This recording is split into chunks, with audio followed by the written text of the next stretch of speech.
എന്തായാലും റബീഅ റളിയല്ലാഹു അൻഹു ആരാണെന്ന് വരെ പറഞ്ഞില്ല. റബീഅ റളിയല്ലാഹു അൻഹു മുശ്രിക്കാണോ മുസ്ലിമാണോ അത് ഞങ്ങൾ ഈ സമൂഹത്തിന് നിങ്ങൾ പറഞ്ഞു കൊടുക്കണം. കാരണം ഈ സമൂഹം മൊത്തം റബീഅ തങ്ങൾ മുസ്ലിമാണെന്ന് വിശ്വസിക്കുന്നു. റബീഅ റളിയല്ലാഹു അൻഹു സ്വർഗം ചോദിച്ചുവെങ്കിൽ, സ്വർഗത്തിലെ ഉന്നത പദവി ചോദിച്ചുവെങ്കിൽ ഞങ്ങളും ചോദിക്കുന്നു. അപ്പൊ റബീഅ റളിയല്ലാഹു അൻഹു മുശ്രിക്കാണോ അല്ലേ? ഇതുവരെ പറഞ്ഞില്ല, ഇനി പറയാൻ നിങ്ങൾക്ക് കഴിയുകയുമില്ല.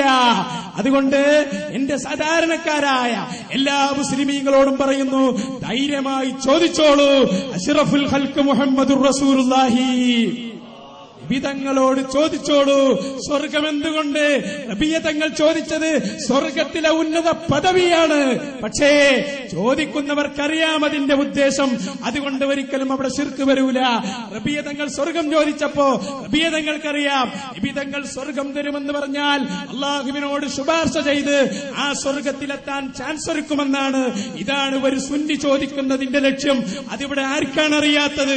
അള്ളാഹിന്റെ റസൂലിനോടോ അമ്പിയാക്കൾ ഔലിയാക്കളോടോ സ്വർഗം പോലെയുള്ള ഒരു കാര്യം ചോദിക്കുമ്പോ അവര് ഞങ്ങൾക്കതിനൊരു ചാൻസ് ഒരുക്കി തരും, അള്ളാഹിനോട് ശുപാർശ ചെയ്യും. ഇത് തന്നെയാണ് ഞങ്ങൾ വിശ്വസിക്കുന്നത്. ഇത് തന്നെയാ റബീഅ റളിയല്ലാഹു അൻഹു ചോദിച്ചത്. അതുകൊണ്ട് ഇല്ല, ഈ തോട്ടുമുഖത്ത് അതിന് മറുപടി പറയാൻ നിങ്ങൾക്ക് കഴിയില്ല.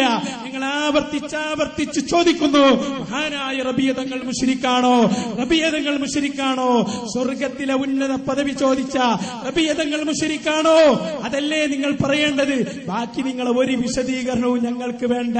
നിങ്ങളാ വായിച്ചതൊക്കെ ഞങ്ങളുടെ കയ്യിലുണ്ട്.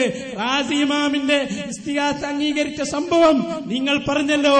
എങ്കിൽ ഞങ്ങൾ ചോദിക്കുന്നു, നിങ്ങൾ സുന്നി പ്രസ്ഥാനത്തിലേക്ക് വരാൻ തയ്യാറുണ്ടോ? ഉണ്ടെങ്കിൽ ഉണ്ടെന്ന് പറയുക. ഞങ്ങളോട് ചോദ്യം ചോദിക്കാൻ നിങ്ങൾ വരുമല്ലേ? സ്വാഗതം. ഇന്ന് പോവണ്ട, ഇന്ന് വേഗം വന്നോളൂ. വൈകുന്നേരം മുഖാമുഖമുണ്ട്. ഈ ചോദ്യം നിങ്ങൾ ചോദിക്കൂ, ഞങ്ങൾ പറയാം.